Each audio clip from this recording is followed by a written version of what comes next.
Yeah, I'm looking up Nani right now. They don't have... Oh, he's an ego. What am I saying? Yes, okay. I got a Daisy feeling. I got a Daisy feeling. Yeah. What's up and welcome back. I'm Steph SABRAW, joined by Andrew the Flash Gordon. What's up? Today we are checking out a trailer called DASARA, and this is featuring Nani, who Achara has told us is a beloved actor. So we're excited to see this trailer and see what it's about. Before we get into it, make sure you hit that subscribe button, bell icon, all notifications, and vote this up. We really appreciate you. Okay, let's see what DASARA.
We're going to assume it is with the way that was shot. Right. I think you know what I'm going to mention. That music was so damn beautiful and Yeah, touching. it really was. All right, that trailer was freaking epic. I understand now why. How many views does that trailer have now? 3 million views. I'm glad that we got to contribute to that. That movie looks, like I just said, it looks epic. I like a hero that's not, completely flawless. He's got flaws. He's got issues aside from the fact that he's so freaking epic when it comes to action. I just like people who are not perfect, because besides me, of course, nobody's perfect. You know what I mean? So characters that are flawed are more interesting than people who are perfect. So I like that there are some psychological things that he's dealing with, and that's why he feels he has to drink, some kind of a pain that he's trying to hide away, and that's going to be a big part of his arc and how he gets fleshed out throughout the film. But just from character's perspective, looks really interesting. From the action sequences, oh my god, dude was holding up 2 axes at once. That's badass territory when you can hold 2 axes at once, the way he was doing it. But the action sequences look amazing. Anybody that knows me knows I love damn good action sequences. The action sequence, the way the choreography, the way the cinematography is filmed, looks extremely riveting and exciting, and I'm super pumped.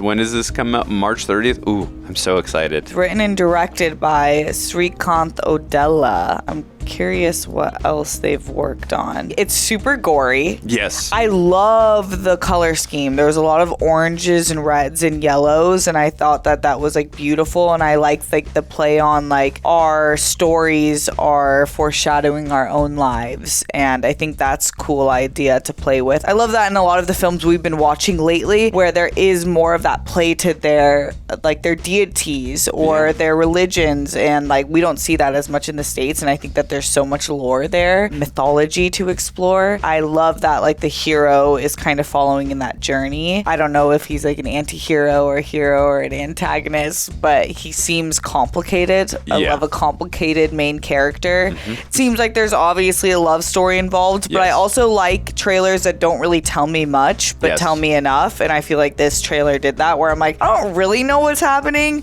but I know that it looks cool, and I know that there's elements I like. Those are the best type of trailers to me, because that's a major problem we have here in the States. I understand marketing wise that they're trying to get the people like not like us who do this for a living, and they're trying to get the casual fan like, look how great this looks. But the problem is when you're giving away major key plot details, and when we go see the films like, I know this is gonna happen, I haven't seen that from the trailer, this is gonna happen. I really despise when too much is given away, and that's why I love trailers like this, where like really epic sequences are happening, just little tiny hints to character flaws and hints of romance and stuff like that. But aside from that, like Steph just said, I don't really know too much else about what's going on, and nothing was really spoiled from this trailer. Those are the best type of trailers for me. Like, it's got my interest, and I don't know much about what else is going on. That's all I need. Right. I just know DASARA, this DASARA guy, has made some pretty crazy threats. He said, I'm gonna pluck your balls out. And then he was like, if you hit me, my like soul will leave my body or something like that, and like you won't have a chance to hit me again. Yeah. And then this man's walking out, he's using a machete. Like, it says a lot about the main character or the characters on screen by the weapons they use. Your weapon of choice says so much, and a machete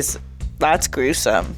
It's like, that's a really, really specific weapon of choice. Yeah, but I'm assuming that was Nani, right, playing DASARA, the main character. I think so he looks really. Again, I'm not too familiar with this work. I don't think I've seen anything of his. I really like the way he's presented in this trailer, and I really feel like I'm gonna enjoy his performance. He just looks very stoic. He's got a lot of charisma. Again, he looks like he's really doing those stunts, which I can always appreciate. That's why one of my favorite actors here in the States is Tom Cruise. I love that guy is not afraid to get dirty when it comes to stunts. Like, he appreciates the audience, and he shows it in his dedication. And I really like what Nani was doing in this trailer when it comes to the stunt perspective, and then from an acting ability too, just the level of depth. Him and the other actress that he was performing with, like, just seeing the tears flowing down their face, I'm like, all right, I know I'm gonna get so invested in these characters. So I'm looking forward to this. This looks really provocative. Yeah, it really does. I'm looking up Nani right now. They don't have. Oh, he's an Iga. What am I saying? Yes. Okay, that makes so much more. I was like, Oi, brain fart. Sorry, it's been a while since we saw Iga, which we loved, by the way. Okay, yeah, we loved Nani. We loved Nani. Iga. Yeah. Oh, I loved Iga. Iga was so good. SS Rajamouli. Okay, I'm so glad I looked up this IMDb. Thank you, because we would at the comment section. How dare you forget Nani? Right, because it's like Iga was so legit, man. Yeah, I loved Iga. Damn, okay, good. Go off, Nani. Yeah, sorry. Nani, we love you. That was one of my earlier films on this channel, so it's probably why. Not that I've forgotten. I've seen so many films in between. It's hard to always remember every single actor. I've only seen one of his films, but I do remember. I was like thinking in my head, I'm like, I feel like I've seen him, but where? Okay. In our defense, Nani was a fly half the time. True. Right? But still, we should have known that. That makes me more influenced than I already was to watch this movie, just because like now that I'm like getting to know these actors that I like one of their works or a few of their works, I'm like, oh, let me keep checking out some other things. This one looks fun, and I like the way that it's shot. I'm curious like what his character arc will be. And it was interesting that they made some comments about like it's a huge mistake to forget things while drinking, basically like blacking out is what I assume, but it's another to forget a mistake that you had while intoxicated. Yeah. So I'm like, what was the mistake? That wraps up this reaction. Thank you all so much for hanging out with us today. Before you go, make sure you hit that subscribe button, bell icon, all notifications, and vote this up. I'm Steph SABRAW. This is Andrew Flash Gordon. Much love.